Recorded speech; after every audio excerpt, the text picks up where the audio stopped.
Good evening दोस्तों, कैसे हैं आप सब लोग। हम लोग पढ़ रहे हैं ज्योमेट्री। तो कल की क्लास में हम लोगों ने ज्योमेट्री में क्या पढ़ा था। कल की क्लास में हम लोगों ने पढ़ा था इनइक्वालिटी ऑफ ट्रायंगल। फिर उसके बाद हम पढ़ा था कि भुजाओं के आधार पर पता करना है कि ट्रायंगल किस प्रकार का है। तो ये सारे कंसेप्ट हम लोगों ने डिस्कस किए थे। फिर इन सब कंसेप्ट पर जितने भी प्रीवियस ईयर के क्वेश्चन थे, जितने भी एग्जाम्पल थे, वो सब हम लोगों ने डिस्कस किए थे। तो अब इस कंसेप्ट के दो क्वेश्चन और रह जाते हैं, वो डिस्कस कर लेते हैं। फिर उसके बाद में सीट खत्म हो जाएगी। फिर हम लोग नई सीट पढ़ेंगे। तो उम्मीद करता हूँ कि आपने कल की क्लास का घर पे जाके रिवीजन किया होगा। ठीक है, तो चलिए स्टार्ट करते हैं आज की क्लास। तो जैसे कि मैं देख पा रहा हूँ कि हम लोग कुछ 86 क्वेश्चन हम लोग कर चुके हैं। ठीक है, तो अब करेंगे क्वेश्चन नंबर 87। उम्मीद करता हूँ कि आपने इस कंसेप्ट को घर पे जाके रिवीजन किया होगा। जितने भी क्वेश्चन मैंने यहाँ पे बोर्ड पे कराए थे, वो सब क्वेश्चन आपने डिस्कस किए होंगे। ठीक है, बिल्कुल आपको मजा आ रहा होगा ज्योमेट्री पढ़ने में।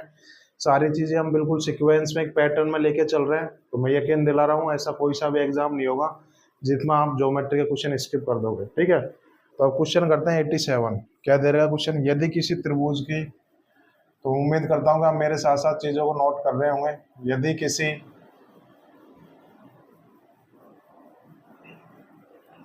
त्रिभुज की दो भुजाओं की लंबाई है, दो भुजाओं की लंबाई ए और बी है। ठीक है, ए और बी है। ए और बी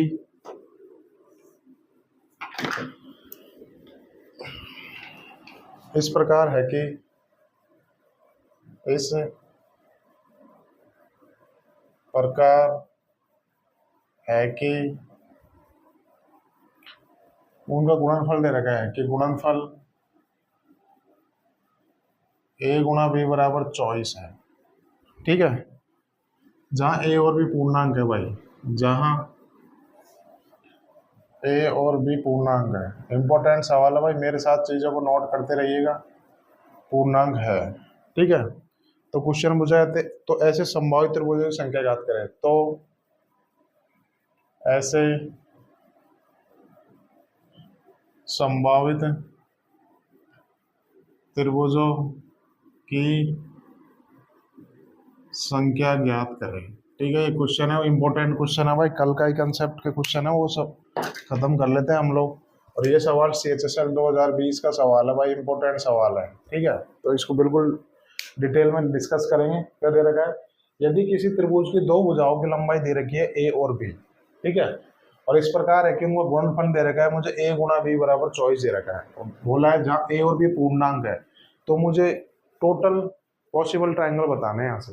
तो ऐसे कितने संभावित त्रिभुज बन सकते हैं। ठीक है, तो क्वेश्चन दे रखा है मुझे, यदि किसी त्रिभुज की दो भुजाएं दे रखी है ए और बी, और मेरे को ए और बी का गुणनफल दे रखा है, मेरे को 24 दे रखा है, और बोला है जहाँ ए और बी पूर्णांक है, तो मुझे टोटल ऐसे कितने त्रिभुज बनेंगे जहाँ ए और बी पूर्णांक और ए बी का गुणनफल 24 है। तो मुझे ऐसे टोटल त्रिभुजों की संख्या बतानी है। ठीक है, तो 24 कैसे आ सकता है, एक गुणा, अगर ए को मैं एक लूँ, बी को मैं 24 लूँ, तो एक गुणा 24 24 आएगा।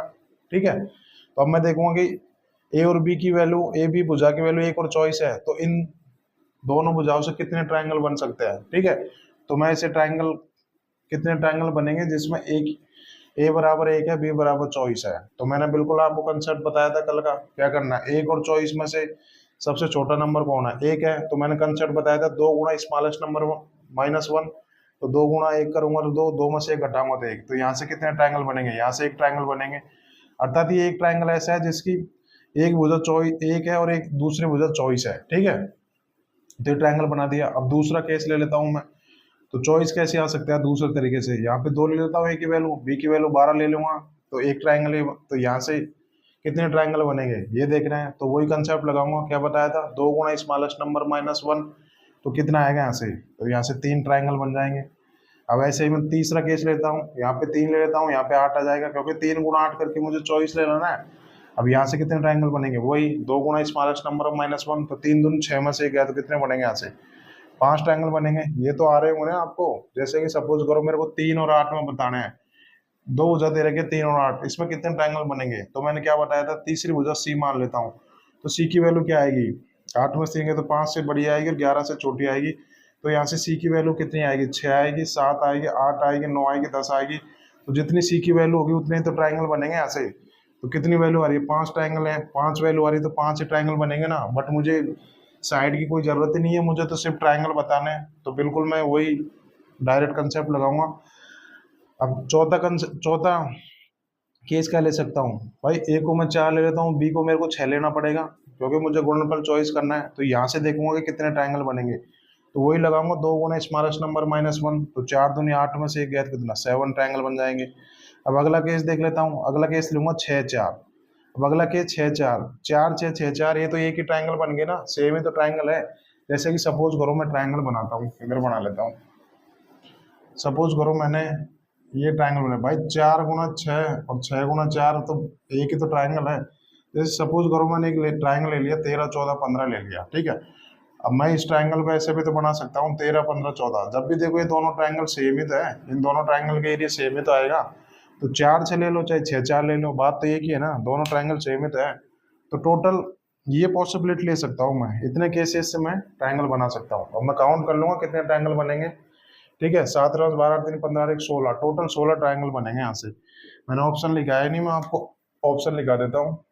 15 आएगा सी डी, 12-18-16, 12-18-16, तो कितने ट्राइंगल बने टोटल, 16 ट्राइंगल बने। तो option D is the right answer. उम्मीद करता हूँ आपको बिल्कुल समझ में आ गया होगा, ठीक है। CHSL का सवाल है भाई, बहुत कंसेप्चुअल सवाल है, मैंने बता दिया। अभी इस कंसेप्ट का सबसे तगड़ा सवाल करेंगे, ठीक है। फिर ये कंसेप्ट खत्म हो जाएगा भाई, तगड़ा सवाल है, बिल्कुल ध्यान से पढ़ेंगे, ठीक है।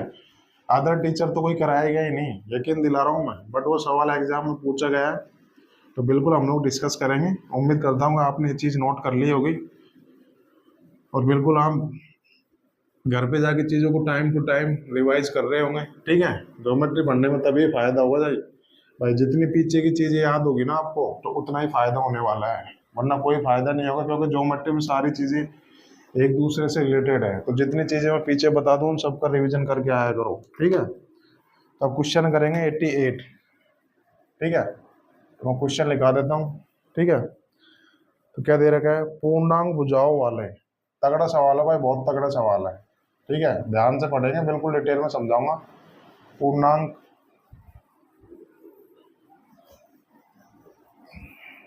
भुजाओं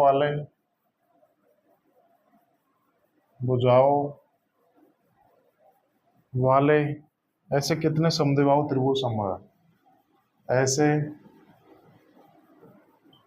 कितने समद्विबाहु त्रिभुज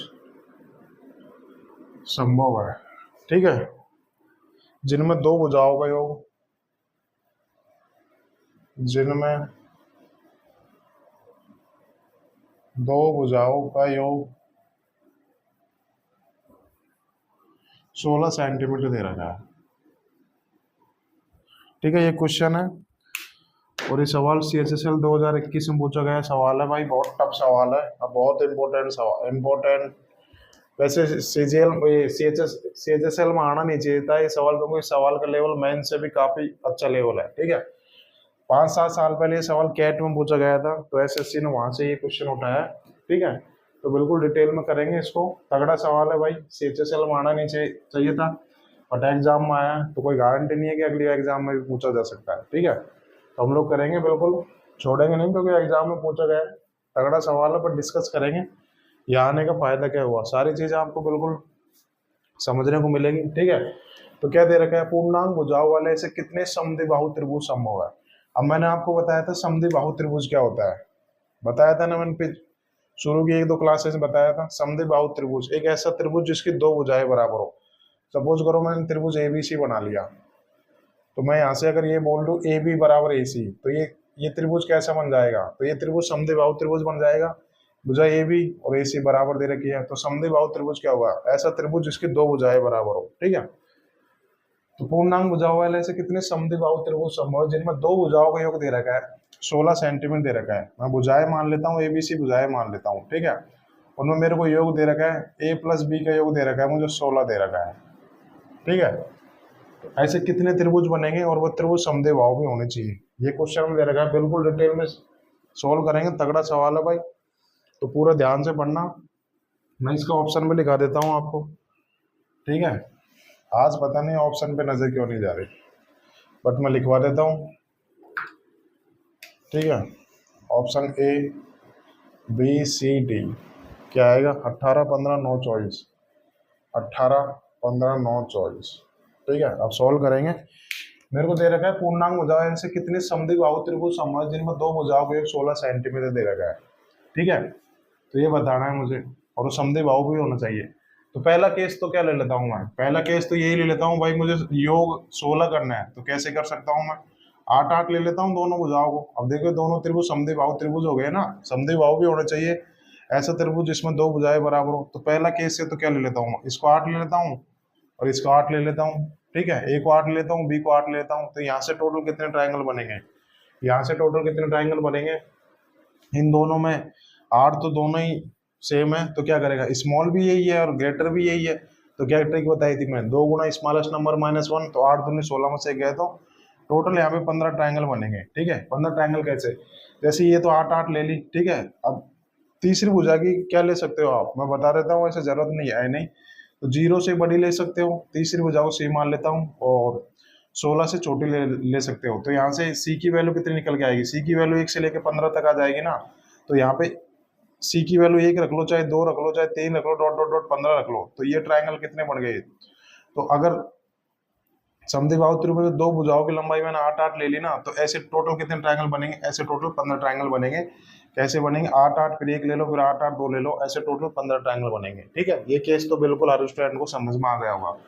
बट आप और भी, अब देखो इस सवाल में सी तो कट ही गया, ऑप्शन सी तो कट गया। अब क्या करेंगे? अब और केसेस भी है, अर्थात ये तो मैंने भुजा 8 8 ले ली, अब आप ऐसी कई भुजाओं भी ले सकते हैं, मतलब और केसेस भी ले सकते हैं जिसमें ट्राइंगल समद्विबाहु त्रिभुज बनेगा और दो भुजाओं का एक 16 भी होगा, ठीक है। पहला केस तो मैंने डिस्कस कर लिया। अब दूसरे, अब आगे के केस भी कर लेते हैं, तो कर लेते हैं। मुझे भुजाओं का सम 16 भी लेना है, तो मैं क्या ले सकता हूँ? सम 16 लेते हैं, इसको 1 ले लेता हूँ, इसको 15 ले लेता हूँ। भाई दोनों को जोड़ के 16 आना चाहिए ना। ए भुजा की लंबाई 1 ले ली, बी भुजा की लंबाई 15 ले ली, तो दोनों को जोड़ के 16 ही तो आ रहा है, ठीक है। अब मुझे क्या करना है? अब मुझे, ये तो मैंने ले ली 1 और 15 ले ली, ठीक है। अब मुझे इन दोनों भुजाओं का सम तो मैंने सम बना लिया, त्रिभुज ऐसा बना लिया कि दोनों भुजाओं का सम है, लेकिन वो त्रिभुज समद्विबाहु भी होना चाहिए, अर्थात दो भुजाएं भी बराबर होनी चाहिए। तो तीसरी भुजा की लंबाई क्या ले सकता हूँ मैं? 1 ले सकता हूँ, और कितने ले सकता हूँ? और 15 ले सकता हूँ, 15 ले सकता हूँ, तभी तो ये समद्विबाहु त्रिभुज बनेंगे। भाई दो भुजाओं की लेंथ तो मैंने 16 ले ली, बट त्रिभुज ऐसा भी बनना चाहिए कि त्रिभुज समद्विबाहु हो। तो तीसरी भुजा की लंबाई में 1 और 15 ले सकता हूँ ना, ये ले सकता हूँ, बिल्कुल आपको समझ में आ गया होगा। बट ये केस तो बन ही नहीं सकता, क्योंकि ये देखो दो भुजाओं का सम तीसरी से छोटा आ रहा है, तो मैंने ये ट्राइंगल के बनने की शर्त ही नहीं है। यहाँ पे देखो ना, दो भुजाओं का सम तीसरी से छोटा आ रहा है, तो ये केस तो पॉसिबल नहीं है। तो यहाँ से ये वाला ट्राइंगल बनेगा 1 और 15 15, ठीक है। तो यहाँ से एक ट्राइंगल ये बन गया। उम्मीद करता हूँ आपको बिल्कुल चीजें समझ में आ रही होगी, इतना बेसिक से आपको कोई बताएगा भी नहीं, ठीक है। अब मैं अगला केस क्या देखता हूँ, मुझे सम 16 करना है, तो मैं इसको दो दो ले लेता हूँ, ए को, और बी को 14 ले सकता हूँ, ठीक है। अब मुझे ट्राइंगल समद्विबाहु भी बनाना है, भाई मैं एक भुजा 2 ले लेता हूँ, एक भुजा 14 लेता हूँ, तो दोनों भुजाओं को सम 16 16 आ रहा है ना। अब मुझे ट्राइंगल समद्विबाहु बनाना है, तो तीसरी भुजा की वैल्यू क्या लूंगा? तीसरी भुजा की वैल्यू 2 और 14 ले लूंगा ना, 2 और 14 ले लूंगा ना। बट अगर मैं 2 लूंगा तो ये ट्राइंगल पॉसिबल ही नहीं है, क्योंकि दो भुजाओं का सम तीसरी से बड़ा ही नहीं आ रहा। तो बिल्कुल ये वाला ट्राइंगल लूंगा, तो 2 और तीसरी भुजा में 14 लूंगा, तो एक ट्राइंगल यहाँ से बन गया। बिल्कुल सारे केसेस आपको चेक करने पड़ेंगे और कोई रास्ता नहीं है। इस वजह से सवाल CHSL में आना नहीं चाहिए था, बट दे दिया एग्जामिनर ने, बट एक काफी लेंथी सवाल, ठीक है।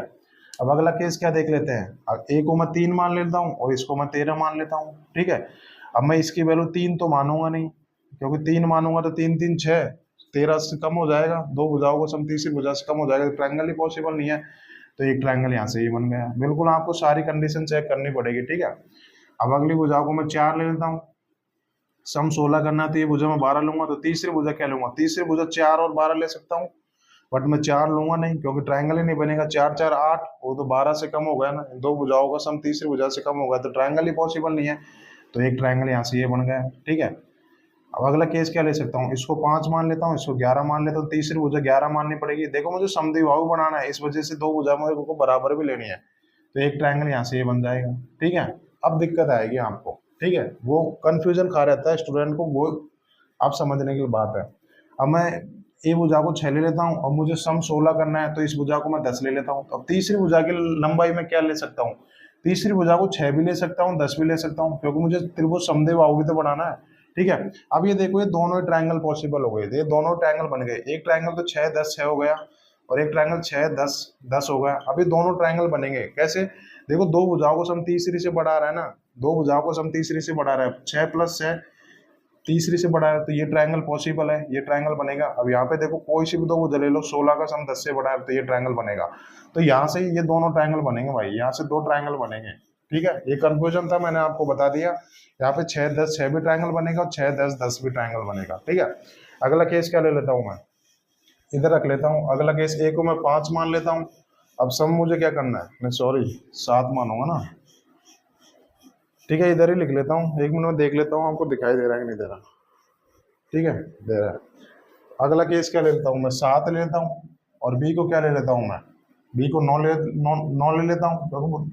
दोनों भुजाओं को सम मुझे 16 बनाना है, तो यहाँ से भी दो ट्रायंगल बनाएंगे, एक 7 9 7, तीसरी भुजा 7 ले सकता हूँ, और एक ट्रायंगल बन जाएगा 7 9 9। देखो ये दोनों ट्रायंगल पॉसिबल है ना, दो भुजाओं को सम तीसरी से बढ़ा है, दो भुजाओं को सम तीसरी से बढ़ा है। ठीक है, तो अब ये अब 8 8 वाला तो मैंने चेक ही कर लिया, 8 8 वाला तो 1 से लेके 15 तक चेक ही कर लिया है, तो ये तो मैं पहले काउंट कर चुका। अब देख लो आप टोटल कितने ट्रायंगल बनेंगे, तो इतने ट्रायंगल पॉसिबल है। तो गिन लेता हूँ मैं, 15 16 17 18 19 20 और 2 22 और 2 24, तो टोटल 24 ट्रायंगल बनेंगे यहाँ पे। ठीक है, तो उम्मीद करता हूँ आपको बिल्कुल समझ में आया होगा। तगड़ा सवाल है मानता हूँ, बट करना है क्योंकि एग्जाम में पूछा है। कोई भी 99% टीचर कराएंगे नहीं, बट मेरे पास आया तो बिल्कुल 100% चीजें मिलेंगी। अब देखो आपने एक क्वेश्चन किया तो आपकी थोड़ी तो थिंकिंग बढ़ेगी ना, मतलब चाहे एग्जामिनर कितना भी घुमा ले, बट आपको अब दिक्कत नहीं आने वाली ना। इस वजह से मैंने सवाल लिया, बेशक ये सवाल लेंदी है, हर कंडीशन हर केसेस आपको चेक करने पड़ेंगे। ठीक है, तो उम्मीद करता हूँ हर स्टूडेंट को समझ में आया होगा। यहाँ से ये दो ट्रायंगल बनेगा ना, ये दोनों। ठीक है, उम्मीद करता हूँ बिल्कुल ये सवाल समझ में आ गया होगा आपको। ठीक है, तो उतार लीजिए, मैं आपको 10 सेकंड का टाइम देता हूँ तब तक। ठीक है,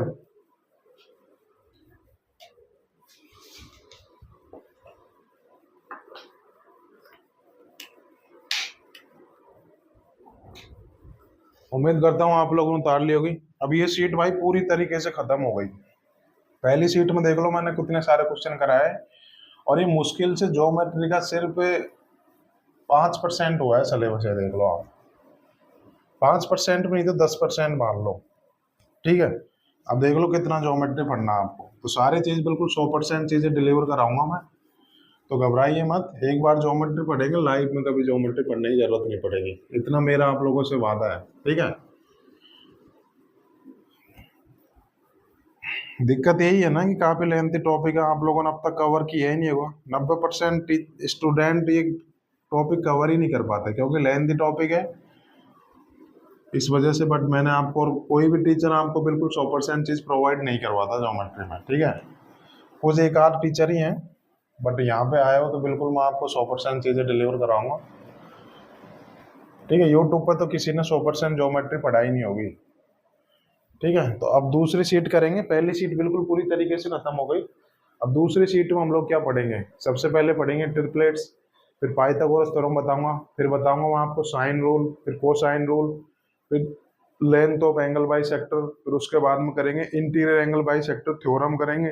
पहले तो सिर्फ परिभाषा ही बताई थी, फिर एक्सटीरियर एंगल बाई सेक्टर की थ्योरम करेंगे। ठीक है, तो दूसरी सीट में ये पढ़ेंगे, तो बहुत इंपॉर्टेंट सीट होने वाली है। इस सीट में ज्यादातर कंसेप्ट है। ठीक है, तो चलिए शुरू करते हैं सीट नंबर 2।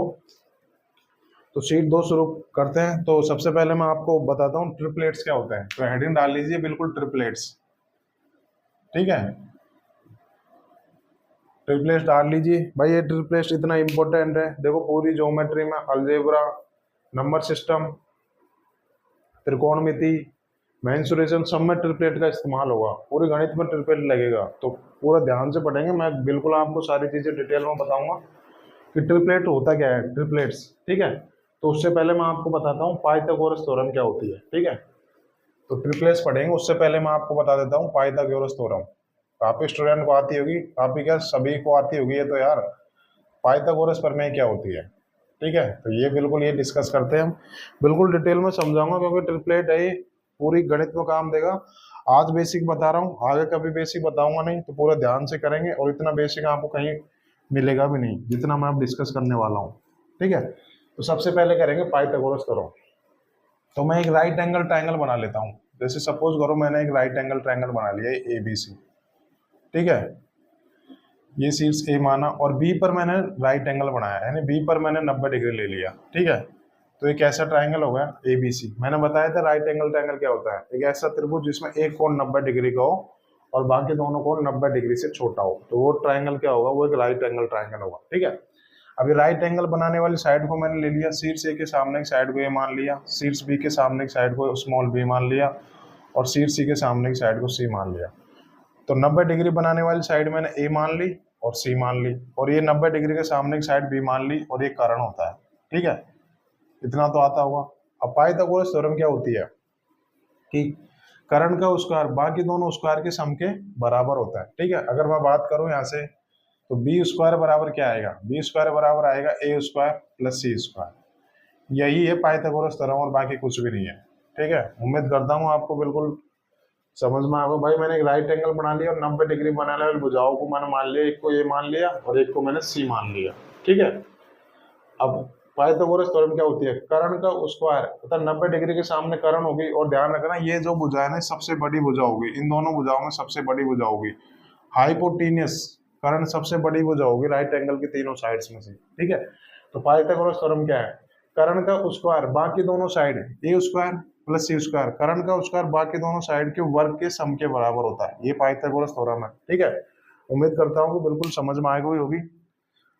अब मैं एग्जांपल कर लेते हैं इस पे, जैसे कि एग्जांपल ले लेता हूँ मैं। ये मैंने एक राइट एंगल ट्रायंगल बना लिया, ठीक है। इसकी ये भुजा मैंने मान ली 3 मान ली और इसकी ये भुजा मैंने मान ली 4 और ये 90 डिग्री कोण बना लिया। तो मैं आपसे पूछूं कि ये भुजा क्या आएगी, ठीक है। तो ये भुजा की लंबाई निकालनी है, ठीक है। तो अब क्या करूंगा, अब ये 90 डिग्री है, ये राइट एंगल ट्रायंगल है। अब मुझे कर्ण की वैल्यू निकालनी है, तो मैंने क्या बताई थी, पाइथागोरस थ्योरम से निकाल लूंगा। तो क्या बताई थी, कर्ण का स्क्वायर बाकी दोनों भुजाओं के वर्ग के सम के बराबर होता है। इसको मैं क्या मान लेता हूँ, इसको मैं एक्स मान लेता हूँ। तो यहाँ से एक्स स्क्वायर बराबर क्या आएगा, एक्स स्क्वायर बराबर क्या आएगा, इन दोनों भुजाओं के वर्ग के सम के बराबर आएगा। तो 3 का स्क्वायर प्लस 4 का स्क्वायर, ये आ जाएगा ना। तो एक्स स्क्वायर बराबर क्या होगा, कर्ण को मैंने एक्स मान लिया, ठीक है। 3 3 9 4 से 16 25 आ जाएगा। तो यहाँ से एक्स की वैल्यू क्या आ जाएगी, यहाँ से एक्स की वैल्यू 5 आ जाएगी, पॉजिटिव लेनी है, ठीक है। तो यहाँ से एक्स की वैल्यू 5 आ जाएगी। तो ये तो मैंने पाइथागोरस थ्योरम से बता दी कि ऐसे 3 4 5 तो पाइथागोरस थ्योरम से कर्ण का स्क्वायर बाकी दोनों स्क्वायर के सम के बराबर होता है, ठीक है। तो ये हो गई। अब मैं बात करूँ ट्रिपलेट्स क्या होता है, ठीक है। तो ये तो मैंने पाइथागोरस थ्योरम आपको डिटेल में बता दी, तो मैं मिटा देता हूँ अब इसको, ठीक है।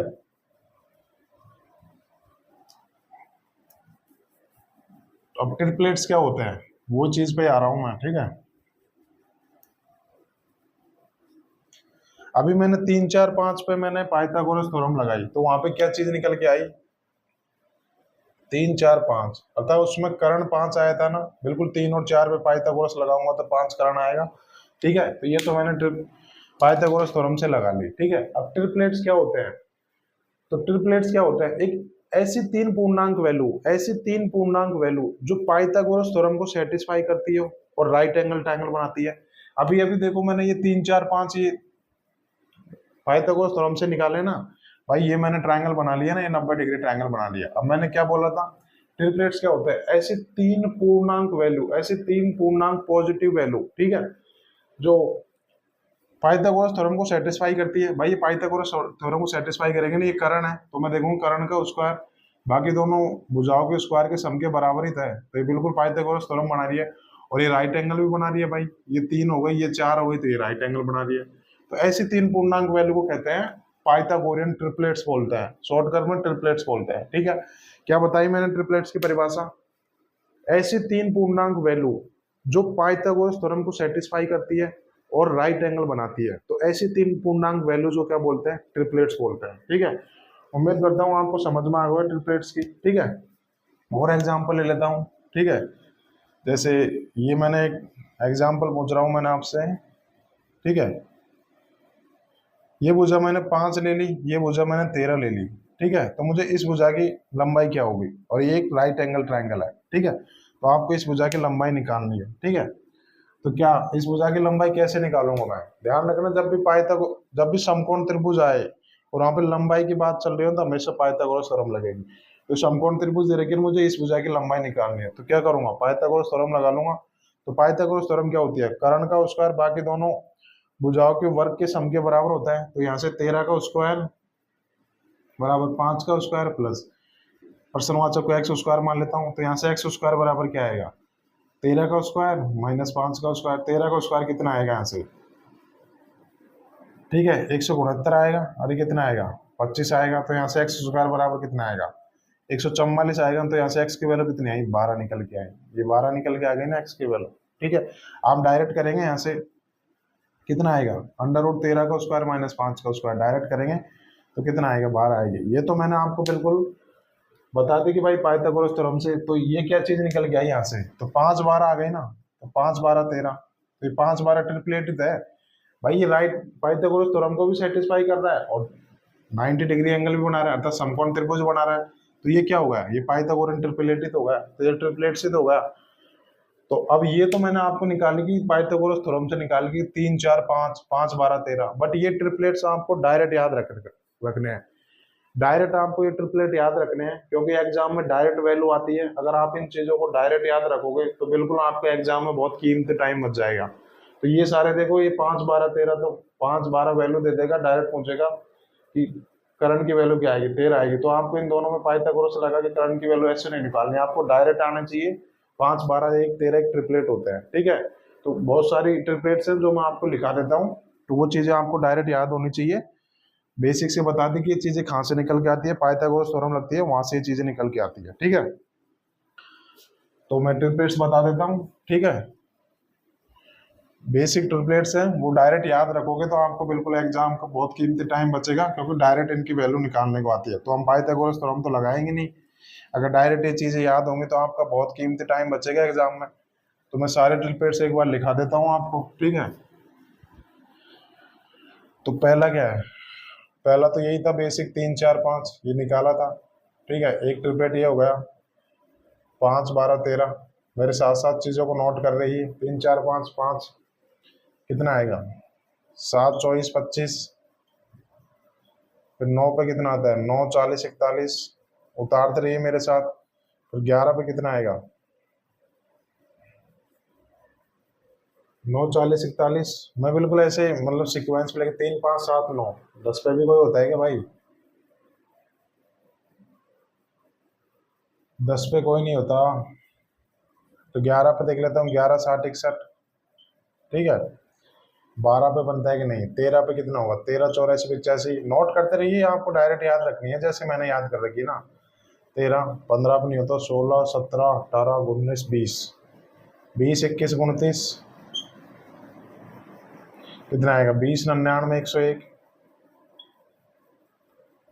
क्या 21 पे है क्या, 21 पे नहीं है, 22 पे नहीं है, 23 24 25 26 27 28 पे, 28 45 53 29 पे नहीं है, 30 31 32 33 पे है भाई, 33 56 65 34 35 पे नहीं है, 36 पे है भाई, 36 77 85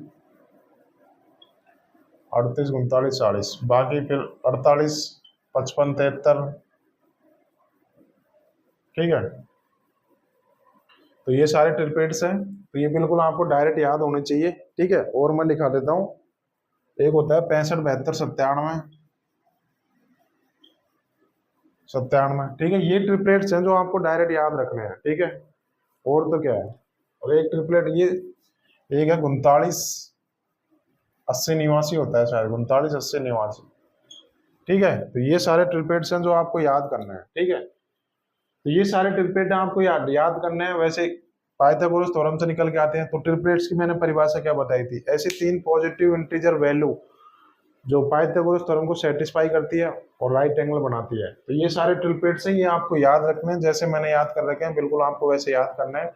तो ये ध्यान रखना, ये इंपॉर्टेंट है भाई। एक तो 2099 39 80 89 33 56 65 और 13 84 85, ये ट्रिपलेट ज्यादा इंपॉर्टेंट है। याद आपको सारे करने हैं, क्योंकि डायरेक्ट एग्जाम में वैल्यू आती है। अगर आपको डायरेक्ट ये चीजें याद होंगी तो आपका एग्जाम में बहुत ही कीमती टाइम बचेगा, ठीक है। अब यहाँ से 3 4 5 एक स्पेशल ट्रिपलेट है, क्योंकि दुनिया में यही एकमात्र ट्रिपलेट है जिसमें 3 लगातार इंटीजर वैल्यू का इस्तेमाल किया गया है भाई। 3 4 5 3 लगातार वैल्यू है ना, तो दुनिया में एकमात्र यही एक स्पेशल ट्रिपलेट है जिसमें 3 लगातार वैल्यूज का इस्तेमाल किया गया है, ठीक है। अब यहाँ पे आपको मैं एक चीज और ऑब्जर्व करवा रहा हूँ। यहाँ पे देखो, करण यहाँ पे 5 है, अर्थात करण की वैल्यू सबसे बड़ी होती है। मैंने अभी थोड़ी देर पहले बताई थी। 3 4 5 में से अगर मैं कर्ण पता करूँ तो कौन सा आएगा? 5 आएगा। अब मैं इनमें सपोज करूँ मुझे इनमें कर्ण की वैल्यू बतानी है, तो जो वैल्यू सबसे बड़ी होगी वही कर्ण हो जाएगी ना। तो यहाँ पे 85 कर्ण आएगा। मैं अगर इनमें पूछूं कि कर्ण कौन सा होगा, तो जो भुजा सबसे बड़ी होगी वो भुजा कर्ण ही होती है ना, राइट एंगल में। तो ये सभी जितनी भी भुजा बड़ी दे रखी है ना, ये सब कर्ण होंगे, ठीक है। तो आपको कंफ्यूज होना नहीं है बिल्कुल। मैं आपको 10 सेकंड का टाइम देता हूँ, तब तक आप लोग उतार लीजिए इस सवाल को, ठीक है। मैं देख लेता हूँ कोई मिस तो नहीं होगा, ठीक है। सब है भाई। एक और लिख लो हम, 12 35 37, 12 35 37, ठीक है। तो मैं 10 सेकंड का टाइम देता हूँ, तब तक आप लोग उतार लीजिए इसको, ठीक है।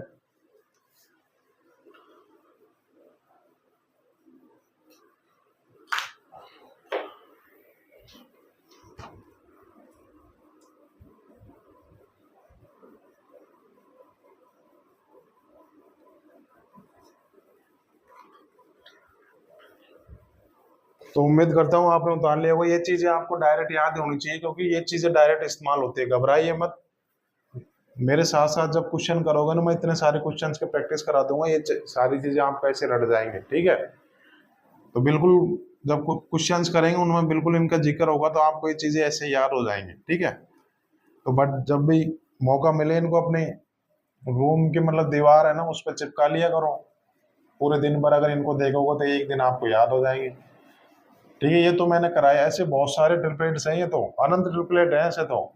बट मैंने ये बता दिया जो एग्जाम में ज्यादा रिपीटेड होते हैं, इन्हीं पे एग्जाम में पूछता है। बाकी अदर कोई ट्रिपलेट है बट उन पे ज्यादा नहीं, मतलब ज्यादा नहीं है। ऐसे 3 डिजिट के भी है, बट एसएससी में वो पूछा नहीं जाता, क्योंकि फिर वो बहुत टफ हो जाता है, ठीक है।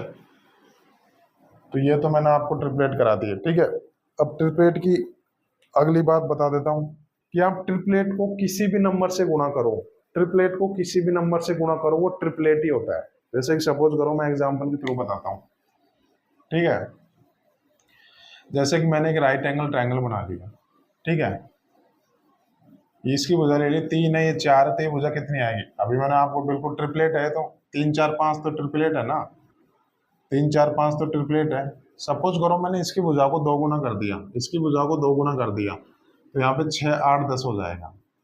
तो ध्यान रखना, 6 8 10 भी एक ट्रिपलेट ही होगा, 6 8 10 भी ट्रिपलेट ही होगा। वो बेसिक ट्रिपलेट थे, और इनको बोलेंगे डिराइव ट्रिपलेट, अर्थात जो प्राप्त किए गए ट्रिपलेट। तो अगर मैंने अभी बताया था कंसेप्ट, ट्रिपलेट को आप किसी भी नंबर से गुणा करो तब भी वो ट्रिपलेट ही होता है, ठीक है। ट्रिपलेट मैंने क्या बताया था, ऐसे 3 पॉजिटिव इंटीजर वैल्यू जो पाइथागोरस थ्योरम को सेटिस्फाई करो। तो आप लगा के देख लो, यहाँ से 6 का स्क्वायर प्लस 8 का स्क्वायर बराबर 10 का स्क्वायर ही निकलेगा। 6 से 36 8 64 36 100 आ गया, यहाँ भी 100 आ गया। तो क्या बोला था मैंने अभी कि ट्रिपलेट को किसी भी नंबर से गुणा कर लीजिए, वो ट्रिपलेट ही होगा। जैसे कि मैं और एग्जांपल ले लेता हूँ आपको, ठीक है। ये 8 15 17 मैंने ट्रिपलेट बताया था, इसको आप 8 15 17 को मैंने 2 से गुणा कर दिया, ठीक है। तो क्या आएगा यहाँ से 16 30 34, अब भी ये ट्रिपलेट ही होगा। तो कंसेप्ट ये, ट्रिपलेट को आप किसी भी नंबर से गुणा कर लीजिए, वो ट्रिपलेट ही होगा, ठीक है। तो अब मैं आपसे एक एग्जांपल पूछ लेता हूँ इसी पे, ठीक है।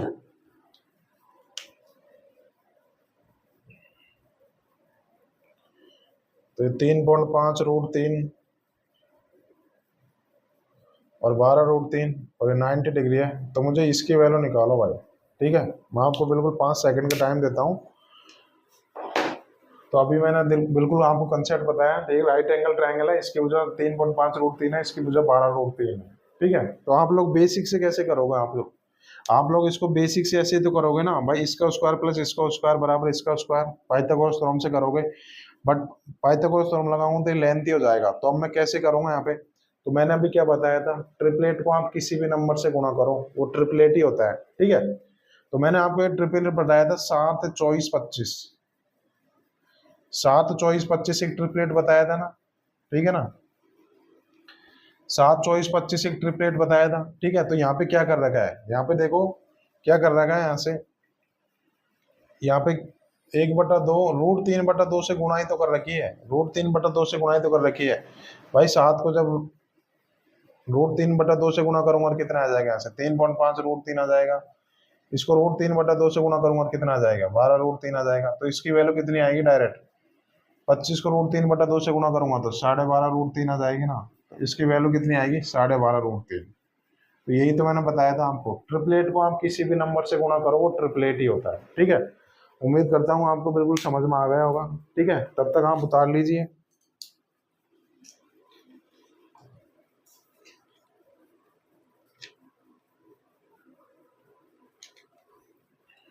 ठीक है, और मैं बता देता हूँ ये ट्रिपलेट को बिल्कुल हम डिस्कस में करेंगे ना।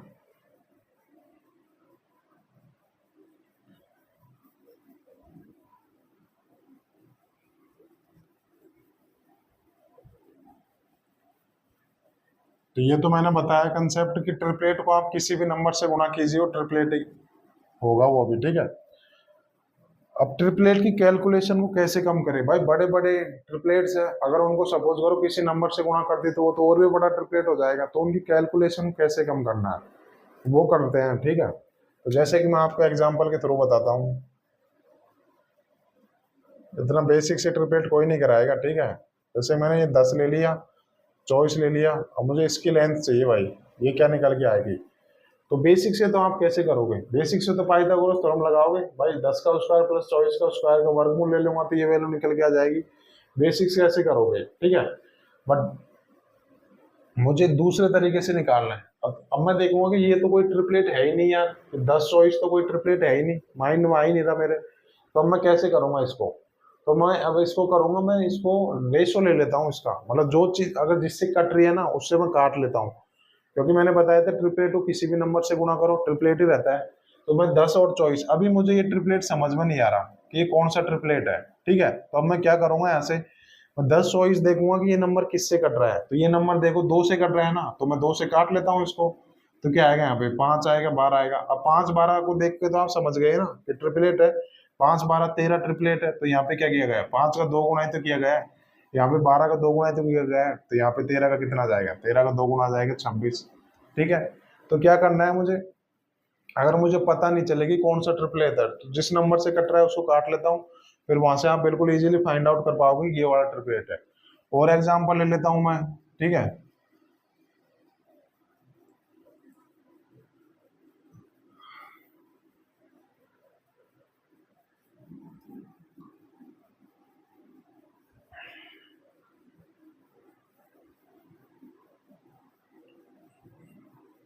इसकी वैल्यू निकालनी है, ठीक है। तो ये मैंने एक राइट एंगल बनाया, इसकी भुजा मैंने 28 ले ली, इसकी भुजा 100 ले ली, मुझे ये वाली भुजा चाहिए। तो बेसिक तरीका तो कैसे है, बेसिक तरीका तो आप पाइथागोरस लगाओगे फिर वहां से ये साइड निकालोगे। बट अब दूसरे तरीके से कैसे करेंगे कि भाई ये तो कोई ट्रिपलेट तो है नहीं, तो मुझे डायरेक्ट तो याद नहीं है, तो अब मैं क्या करूंगा, मैंने क्या बोला था कि ट्रिपलेट फाइंड आउट करने के लिए क्या करना है मुझे। तो अगर ये दोनों नंबर किसी से कट रहे हैं तो मैं काट लेता हूँ, अर्थात मैं इनका रेशियो ले लेता हूँ, ठीक है। इनका मैं रेशियो ले लेता हूँ, ये 28 है और ये कर्ण है ना भाई, ये तो 90 डिग्री सामने कर्ण है।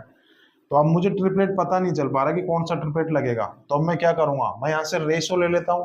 अगर तब पता चल गया ट्रिपलेट है तो है ही, वरना फिर मैं बेसिक से पाइथागोरस थ्योरम लगा के करूंगा।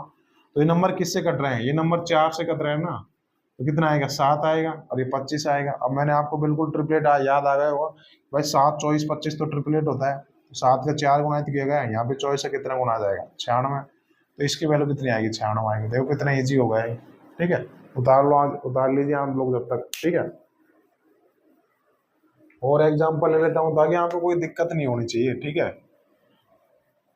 बिल्कुल इतना डिटेल में बताऊंगा कि, और ले लेते हैं एग्जांपल,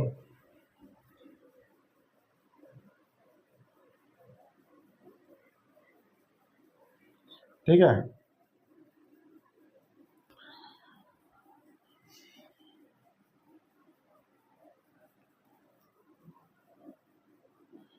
यहाँ पे ले लेता हूँ मैं 17√11, यहाँ पे 8√11। अब मैं पूछूंगा कि ये वैल्यू क्या आएगी, 90 डिग्री है। भाई ट्रिपलेट की कैलकुलेशन कैसे कम करते हैं वो मैं कंसेप्ट बता रहा हूँ आपको, ठीक है। ये मैंने एक राइट एंगल बना दिया, उसकी दो भुजाएं दे दी, मुझे इस भुजा की वैल्यू बतानी है आपको क्या आएगी। तो बेसिक तरीका तो क्या है, पाइथागोरस थ्योरम लगाऊंगा भाई, उसके स्क्वायर में से इसका स्क्वायर घटा के वर्गमूल ले लूंगा, तो ये बेसिक से तो ऐसा आ जाएगा। बट आप देखो इसका स्क्वायर करोगे, फिर इसका स्क्वायर घटाओगे, इसमें से फिर वर्गमूल लेगो तो कितना बड़ा होगा। तो अब मैं देखूंगा कि यार ये तो कोई ट्रिपलेट भी नहीं है और कैलकुलेशन भी कम नहीं हो रही, तो अब मैं क्या करूंगा, अगर ये दोनों चीजें कट रही है तो मैं रेशियो ले लेता हूँ पहले। तो ये चीज क्या दे रखी है मुझे, 8√11 दे रखी है, 17√11 दे रखी है, ये चीज दे रखी है ना।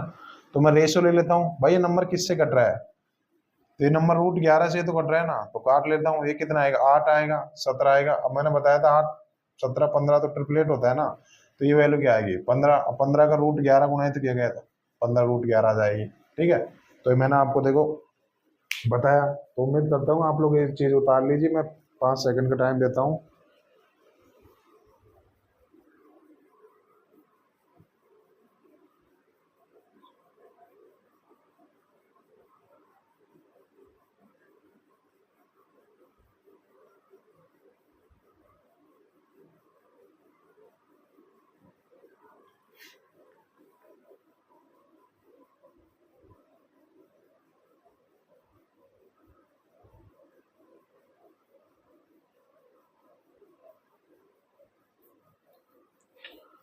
ठीक है, और एग्जाम्पल करवा देता हूँ मैं आपको। कभी कभी ये चीज दशमलव में भी पूछ लेता है, ठीक है। जैसे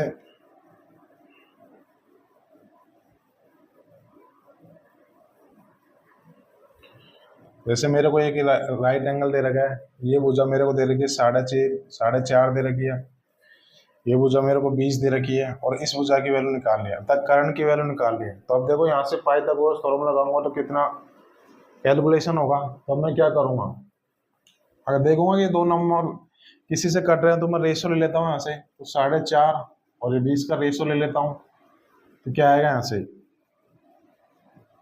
तो अब ये रेशो ले लेता हूँ तो कितना आएगा यहाँ से, 5 नाम 45, 5 चौक 20, ये आएगा ना, ठीक है।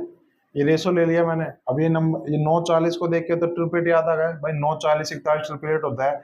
अब यहाँ पे क्या कर रखा है, यहाँ पे 0.5 से गुणा कर रखी है ना, 0.5 से गुणा कर रखी है, तो 41 की भी 0.5 से गुणा करूंगा और कितना आएगा, 205 आ जाएगा यहाँ से, 20.5। तो इसकी वैल्यू कितनी आएगी, इसकी वैल्यू 20.5 आ जाएगी ना। तो देखो कभी कभी दशमलव में भी दे देगा, तो बट आपको क्या करना है कि मैं इनकी कैलकुलेशन रेशियो पे कर लूंगा, ठीक है, क्योंकि मैंने बताया था ट्रिपलेट को आप किसी भी नंबर से गुणा करो ट्रिपलेट ही रहता है, ठीक है। अब मैं इसे ट्रिपलेट पता नहीं कर पा रहा तो क्या करूंगा, अगर ये चीजें जिससे कट रही है उससे काट लेता हूँ, फिर मैं वहां से बिल्कुल मेरे को ट्रिपलेट का आइडिया लग जाएगा, ठीक है। तो अब अगला देख लेते हैं।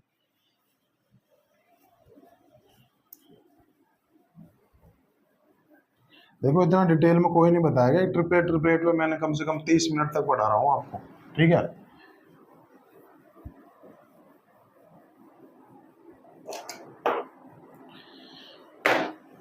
अब अगला और देख लेते हैं, फिर उसके बाद में हम लोग क्वेश्चन करेंगे। अगला क्या है, कभी कभी हमको ट्रिपलेट देगा ही नहीं, फिर वहां से हमको कैलकुलेशन कम करनी है, तो कैसे करेंगे।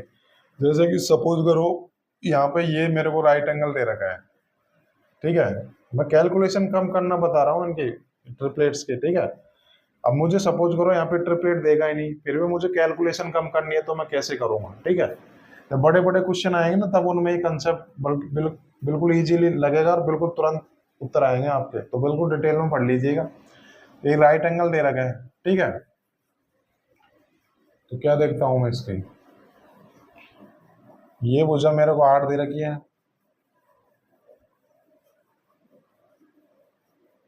ठीक है, और ये भुजा मेरे को 10 दे रखी है, ठीक है। इसकी लेंथ कितनी आएगी, तक कर्ण की वैल्यू कितनी आएगी। तो बेसिक से तो आप क्या करोगे, पाइथागोरस लगाओगे, बट मुझे बिना पाइथागोरस लगाने जल्दी करना है इसको।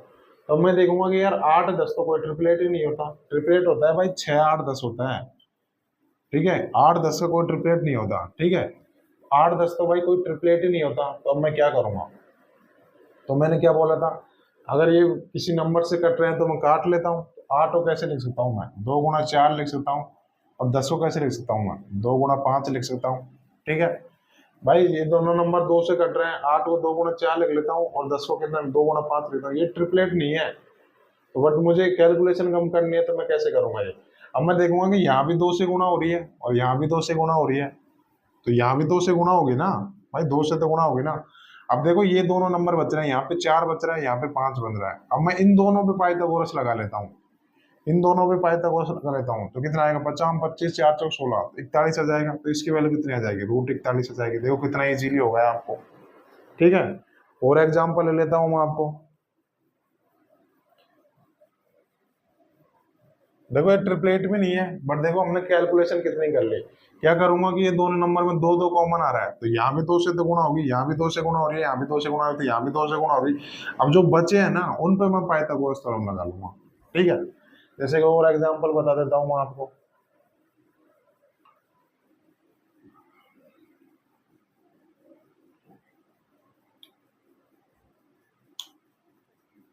क्या लूँ मैं,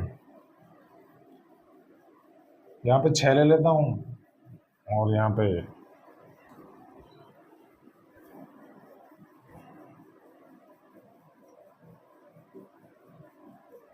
यहाँ पे 16 लेता हूँ, यहाँ पे 36 ले लेता हूँ। अब इसकी वैल्यू निकालनी है। ठीक है, करंट की वैल्यू निकालनी है, तो बेसिक से तो कैसे करोगे आप, पाइथागोरस थ्योरम लगाओगे। देखो कितना लेंथ दी है। अब मैं क्या करूंगा ऐसे, अगर ये देखूंगा कि ये दोनों नंबर किसी से कट रहे हैं तो मैं काट लेता हूँ। तो जैसे 16 को मैं कैसे लिख सकता हूँ, 4 गुना 4 लिख सकता हूँ, और 36 को 4 गुना 9 लिख सकता हूँ। देखो यहाँ भी 4 से गुणा हो रही है, यहाँ भी 4 से गुणा हो रही है, तो यहाँ भी 4 से गुणा होगी ना।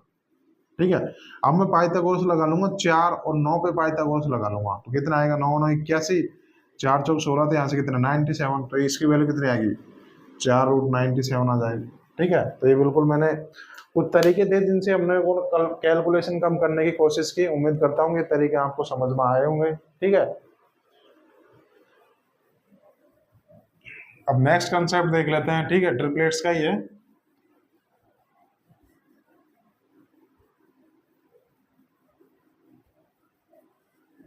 अगला कंसेप्ट देख लेते हैं, ट्रिपलेट्स का ही है। मेरे को ये दे रखा है a² माइनस का b² 2ab और a² प्लस b²। ये मेरे को 3 साइड्स दे रखी है और ये तीनों साइड्स मिलकर राइट एंगल बनाती है, अर्थात मेरे को ये राइट एंगल ट्रायंगल की 3 भुजाएं दे रखी है। ये राइट एंगल ट्रायंगल की 3 भुजाएं दे रखी है। ठीक है, तो ये एक राइट एंगल ट्रायंगल है, उसकी मेरे को 3 साइड्स दे रखी है। ठीक है, और ये तीनों साइड हैं जो पाइथागोरस थ्योरम को सेटिस्फाई करती है और एक राइट एंगल ट्रायंगल बनाती है। कैसे, मैं बता देता हूँ आपको। ठीक है, तो ये राइट एंगल ट्रायंगल बनाती है। ये side a² minus b² 2ab, और ये क्या होगा, ये करण होगा ना, सबसे बड़ी वैल्यू a² प्लस b²। तो आप करके देख लीजिएगा, यहाँ से a² माइनस b² का होल स्क्वायर प्लस 2ab का होल स्क्वायर। जब आपका इसका होल स्क्वायर लेके वर्गमूल लेगो तो यही चीज निकल के आएगी। ठीक है, तो ये देखो एक राइट एंगल ट्रायंगल बनाती है, ये तीनों भुजाएं मिलकर एक राइट एंगल ट्रायंगल बनाती है, क्योंकि ये पाइथागोरस थ्योरम को सेटिस्फाई करती है। ठीक है, तो ये बहुत इंपॉर्टेंट चीज है। अब इसी में क्या करता है एग्जामिनर, फेरबदल कर देता है, अर्थात ए बी की वैल्यू कुछ भी रख देता है यहाँ से। जैसे कि मैं बताता हूँ आपको,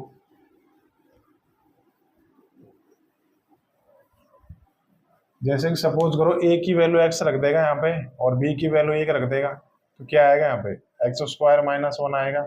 यहाँ पे कितना आ जाएगा, 2x आ जाएगा। यहाँ पे क्या आएगा, x² प्लस 1। तो एग्जाम में क्वेश्चन कैसे आता है वो मैं बताता हूँ। किसी त्रिभुज की 3 भुजाएं दे रखी है, x² माइनस 1, 2x दे रखी है और x² प्लस 1। तो बताइए वो त्रिभुज किस प्रकार का है, तो वो त्रिभुज एक राइट एंगल ट्रायंगल होगा। ठीक है, ये कंसेप्ट से रिलेटेड बहुत सारे क्वेश्चन एग्जाम में पूछे गए हैं, बहुत इंपॉर्टेंट चीज है। क्वेश्चन कैसे बनेगा कि किसी त्रिभुज की 3 भुजाएं दे रखी है, x² minus 1, 2x, x² plus 1। तो बताइए वो त्रिभुज किस प्रकार का है, तो वो त्रिभुज राइट एंगल ट्रायंगल बनेगा। सपोज करो इसमें कुछ भी रख लेगा, यहाँ पे a बराबर कितना रख लेगा, √x रख लेगा, और b बराबर √y भी रख लेगा। तो यहाँ से क्या निकल के आएगी, x माइनस वाई आ जाएगी ना। ये कितने आएगी, 2√x गुना y आ जाएगी, और ये कितनी आ जाएगी, x प्लस वाई आ जाएगी। तो क्वेश्चन कैसे बनेगा, एक त्रिभुज है जिसकी 3 भुजाएं दे रखी है, x माइनस वाई, 2√xy और x प्लस वाई। तो बताइए वो त्रिभुज किस प्रकार का है, तो वो त्रिभुज एक राइट एंगल ट्रायंगल बनेगा। ये राइट एंगल ट्रायंगल की साइड से, क्योंकि ये पाइथागोरस थ्योरम को सेटिस्फाई करती है। बिल्कुल मैंने आपको डिटेल में समझाया भाई, इतना डिटेल में तो पूरे यूट्यूब पे कहीं भी चले जाना, कोई नहीं बताएगा, ठीक है। अब हम लोग करेंगे क्वेश्चन, ठीक है। उम्मीद करता हूँ बिल्कुल आपको ये चीज़ें समझ में आई होगी। तब तक आप लोग नोट कर लीजिएगा, मैं शेयर देख लेता हूँ, ठीक है। तो बिल्कुल अब क्वेश्चन डिटेल में डिस्कस करेंगे, क्योंकि मैंने बिल्कुल ये चीज़ आपको बिल्कुल डिटेल में समझाई भाई। ट्रिपलेट पे इतना बेसिक कोई नहीं बताएगा। तो ट्रिपलेट में बेसिक मेन चीज़ें क्या है, ट्रिपलेट को आप किसी भी नंबर से गुणा कर लीजिए, वो ट्रिपलेट ही होगा। और दूसरा, अगर आप सपोज करो मेरे को बड़े बड़े ट्रिपलेट दे रखे हैं और मैं गैस नहीं कर पा रहा कि किस प्रकार का ट्रिपलेट है, कौन सा ट्रिपलेट है, तो आप क्या करोगे, आप उनका रेशो ले लोगे। जैसे रेशो लोगे तो वो ट्रिपलेट का पता चल जाएगा।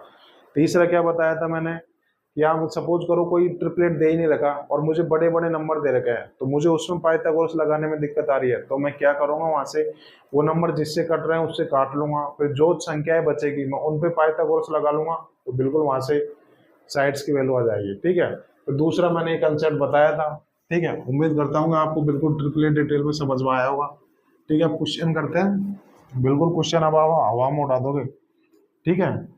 तो हम लोग करेंगे क्वेश्चन नंबर 1 करेंगे भाई सेट का। ट्रिपलेट मैंने इतना बेसिक से बताया कि इतना बेसिक से कोई नहीं बताएगा आपको। क्वेश्चन दे रखा है, उस त्रिभुज को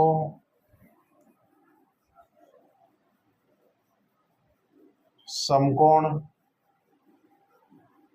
त्रिभुज नहीं कहा जा सकता, नहीं कहा जा सकता, जिसकी भुजाओं की माप, जिसकी भुजाओं की माप है। ऑप्शन में देगा भाई, ऑप्शन ए है 5, 12, 13, ऑप्शन बी है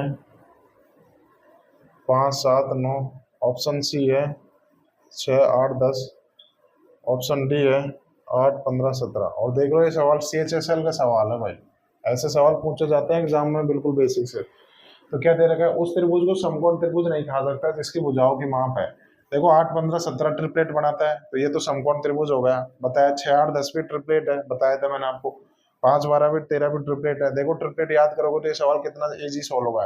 5, 7, 9 कोई ट्रिपलेट नहीं बताता, तो ये समकोण त्रिभुज है ही नहीं। उम्मीद करता हूँ आपको बिल्कुल समझ में आएगी। दूसरा क्वेश्चन क्या बनेगा, वही जो मैंने बताया था, एक त्रिभुज की भुजा दे देगा मेरे को, ध्यान रखना बहुत इंपॉर्टेंट क्वेश्चन है, वो मैंने लिया नहीं सीट में। एक त्रिभुज की भुजा दे देगा x² - 1, 2x दे देगा यहाँ पे, और यहाँ पे कितनी दे देगा, x² + 1 दे देगा, ठीक है। तो पूछ लेगा कि एक त्रिभुज की 3 भुजाएं दे रखी है, x² - 1, 2x, x² + 1, तो बताइए त्रिभुज किस प्रकार का है। ऑप्शन में देगा, ऑप्शन में क्या देगा, obtuse angle, right angle triangle और न्यून कोण त्रिभुज दे देगा। तो एक राइट एंगल ट्रायंगल है, ध्यान रखना। क्वेश्चन आता है, बहुत इंपॉर्टेंट क्वेश्चन है, मैंने बता दिया। ये सीट से स्किप हो गया, बट मैंने आपको लिख के बता दिया और एग्जाम्पल भी दे दिया था, ठीक है। तो एक क्वेश्चन 1 हो गया, देख लो CHSL का सवाल था, विद इन आप 1 सेकंड में कर सकते थे, ठीक है। तो इसी वजह से कहता हूँ मैं, बेसिक पे पकड़ होनी चाहिए, सवालों को तो आप बिल्कुल उड़ा दोगे, ठीक है। अब करते हैं क्वेश्चन नंबर 2 करते हैं, ठीक है। 2 क्या दे रखा है, एक त्रिभुज ABC में, एक त्रिभुज ABC में ट्वाइस ऑफ एंगल ABC बराबर 9th ऑफ एंगल ACB और ट्वाइस ऑफ BAC बराबर 7th ऑफ ACB है, यदि AB बराबर दे रखा है मेरे को 7 सेंटीमीटर दे रखा है, ठीक है, और AC बराबर 25 सेंटीमीटर दे रखा है, तो BC की लंबाई निकालनी है भाई। तो what is the length of BC, ठीक है। मैं ऑप्शन लिखा देता हूँ आपको, A B C D 22 centimetre, 21 centimetre, 24 centimetre, 27 centimetre, 24 centimetre और 27 सेंटीमीटर। ये सवाल भाई CHSL 2020 का सवाल है। और ये सवाल है ना जो CHSL की कम से कम 40 शिफ्ट लगी थी और सारी शिफ्ट में ये सवाल पूछा गया था। अलग अलग डाटा था बट इसी लैंग्वेज का सवाल था। तो वेरी वेरी इंपॉर्टेंट सवाल है, आने वाले एग्जाम्स में प्री में जरूर पूछा जाएगा ये सवाल, तो स्किप नहीं करना भाई। CHSL 2020 की सारी शिफ्ट में क्वेश्चन आए थे, पूरी शिफ्ट में ये इस लैंग्वेज का क्वेश्चन आया था। तो बहुत इंपॉर्टेंट क्वेश्चन है, स्किप करेंगे नहीं, इस वजह से मैंने अपनी सीट में लिया है। ठीक है, तो क्या दे रखा है त्रिभुज ABC में ट्वाइस ऑफ ABC बराबर 9th ऑफ ACB दे रखा है। ठीक है, ये दे रखा है, क्या दे रखा है यहाँ से, ट्वाइस ऑफ ABC बराबर 9th ऑफ ACB। ठीक है, अगर मैं यहाँ से बात करूँ ABC बटे ACB की बात करूँ तो क्या आएगा, यहाँ से 9/2 हो जाएगा ना।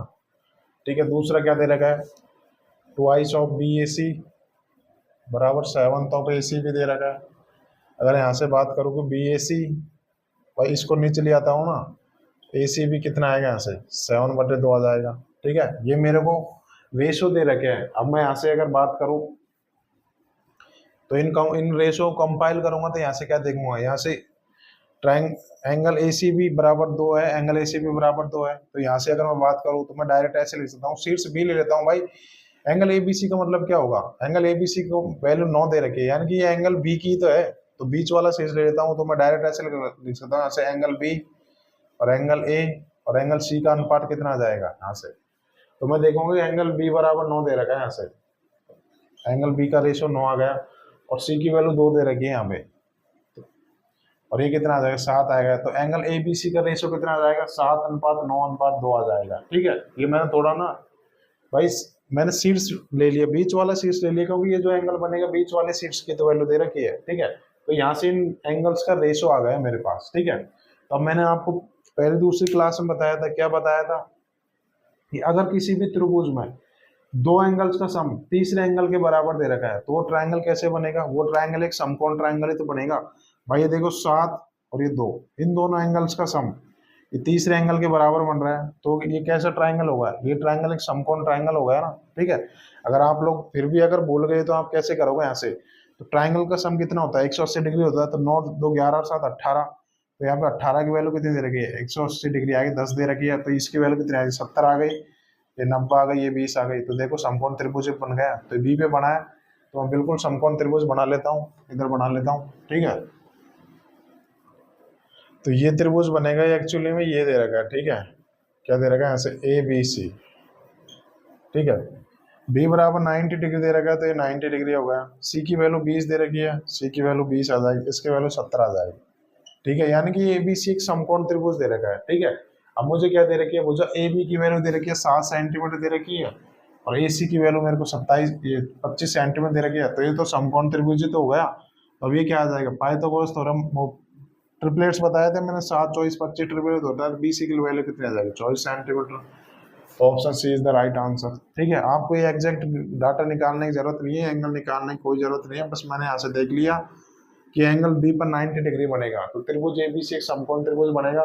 उसमें मेरे को ये वाली भुजा दे रखी है, वो वाली भुजा दे रखी, तो मैं देखूंगा कि यार ये तो ट्रिपलेट में आ रहा है ना, बेसिक से तो पाइथागोरस थ्योरम लगाऊंगा, बट मैंने 7 24 25 ट्रिपलेट बताया था, तो इसकी वैल्यू डायरेक्ट 24 आ जाएगी। ठीक है, देखो ट्रिपलेट याद करने का कितना फायदा हुआ। ठीक है, ये तो मैंने बिल्कुल प्री का सवाल बता दिया, अभी इस कंसेप्ट में मेंस लेवल का सवाल भी कर लेते हैं।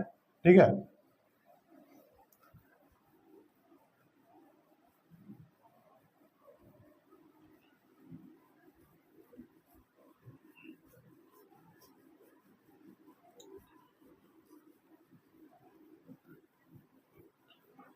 मैं एक बार देख लेता हूँ टाइम कितना बचा है क्या फिर।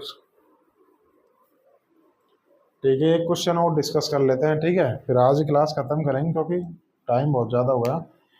क्वेश्चन नंबर 3 क्या दे रखा है, दी गई आकृति में, भाई मेंस का सवाल है। ठीक है, इस कंसेप्ट का लास्ट क्वेश्चन है। दी गई आकृति में, दी गई आकृति में ABC एक त्रिभुज है, ABC एक त्रिभुज है जहां भुजाओं का मापन दिया गया है, जहां भुजाओं का मापन दिया है, भुजाओं का मापन दिया है, एंगल एम ए एन ज्ञात करो। ये क्वेश्चन है भाई, मेन सा क्वेश्चन है, प्री वाले स्टूडेंट स्किप कर सकते हैं, ठीक है। तो मैं त्रिभुज देगा बना हो एग्जाम में, तो ये त्रिभुज दे रखा है मुझे एबीसी, तो बना के बता देता हूँ आपको। एग्जाम में बना बनाया आएगा भाई चित्र। ये सीट्स ए हो गया, ये सीट्स बी हो गया, और ये सीट्स सी हो गया, ठीक है। यहाँ से इसको ऐसे मिला रखा है, इसको यहाँ से ऐसे मिला रखा है, और ये सीट्स एम हो गया, एन हो गया। बी एम की वैल्यू दे रखी है 4 सेंटीमीटर, इसकी वैल्यू 12 सेंटीमीटर, इसकी वैल्यू 8 सेंटीमीटर दे रखी है, 18 सेंटीमीटर। और ये दे रखा 30 सेंटीमीटर, और ये दे रखा 16 सेंटीमीटर।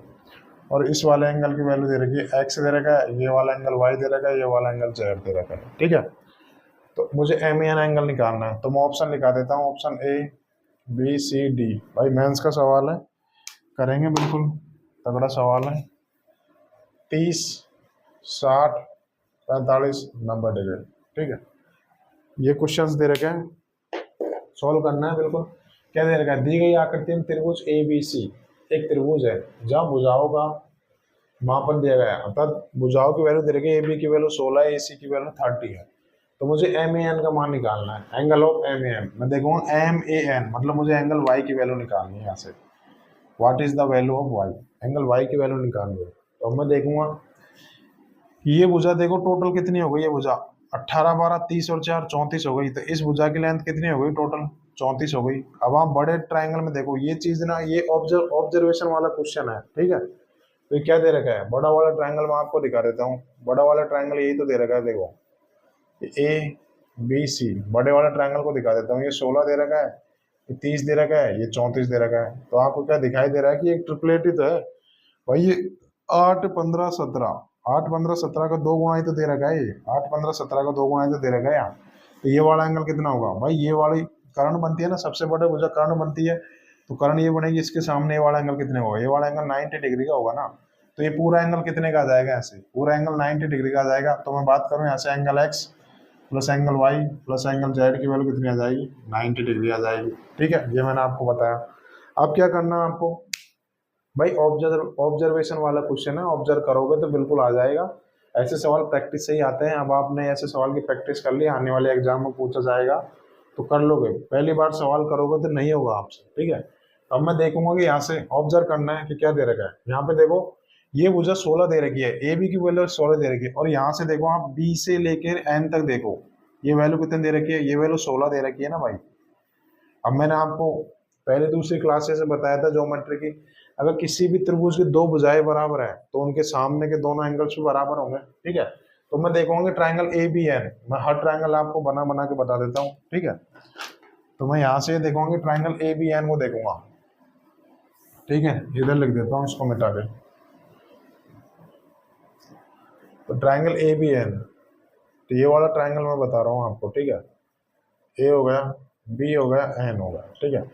ये वाला भुजा 16 दे रखी है, भुजा 16 दे रखी है, तो ये क्या होगा, एक समद्विबाहु त्रिभुज होगा। अब मैंने बताया था किसी भी त्रिभुज में अगर दो भुजाएं बराबर दे रखी है, ये दोनों भुजाएं बराबर दे रखी है ना, दोनों भुजाएं बराबर दे रखी है, तो उनके सामने के एंगल बराबर होंगे। इस भुजा के सामने ये वाला एंगल और इस भुजा के सामने ये वाला एंगल बराबर होंगे ना, ठीक है। ये दे रखा है मुझे।